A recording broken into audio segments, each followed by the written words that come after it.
সেদিন ছিল কোটার বড় মায়ের বিসর্জন, তাই আমরা সকলে মিলে চলে এসেছিলাম বিসর্জন। বাজনা আর হাসিতে ঝলমল করে উঠেছে চারিদিক।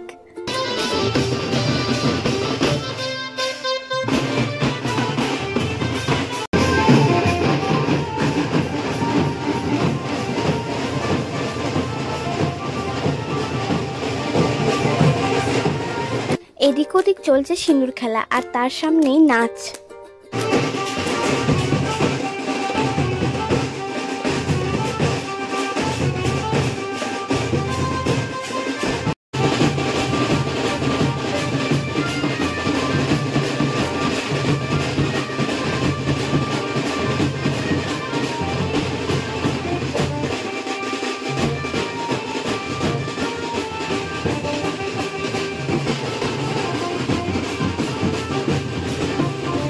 তারপরে শুরু হলো মাকে ভাসানোর প্রস্তুতি।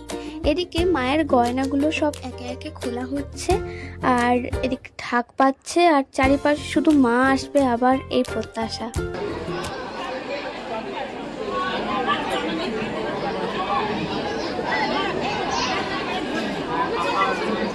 তো শেষে ফাইনালি সে টাইমটা চলে এলো যখন মাকে নিয়ে যাওয়া হচ্ছে ভাসানোর জন্য। এই টাইমে প্রত্যেকেরই চোখে জল, যে আবার মায়ের সঙ্গে 1 বছর পর দেখা হবে।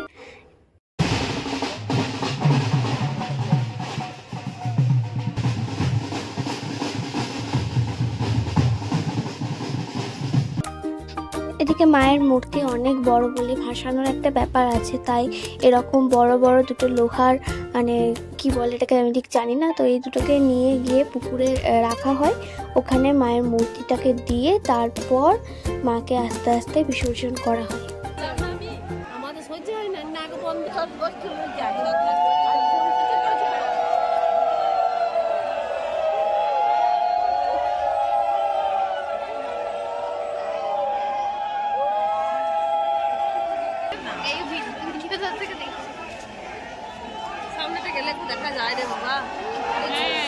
মায়ের বিদায় পর্ব প্রায় শেষের দিকে। আবার 1 বছরের অপেক্ষা মা, আবার দেখা হবে তোমার সাথে খুব তাড়াতাড়ি, ভালো থেকো তুমি। শেষে সব খাওয়া দাওয়া সেরে আমরা সবাই মিলে গেলাম কোটার মেলায়।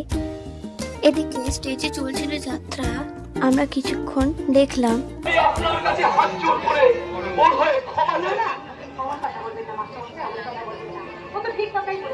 সমাজের যে অবস্থা, সমাজের অবস্থা দেখে একদম সঠিক কথা বলেছে।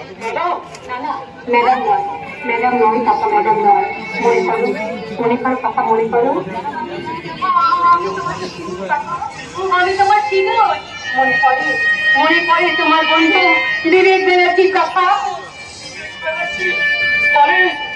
মানে ডাক্তার বিবেক ব্যানার্জি, আমি তুই সেই বিবেকের মেয়ে শুধু।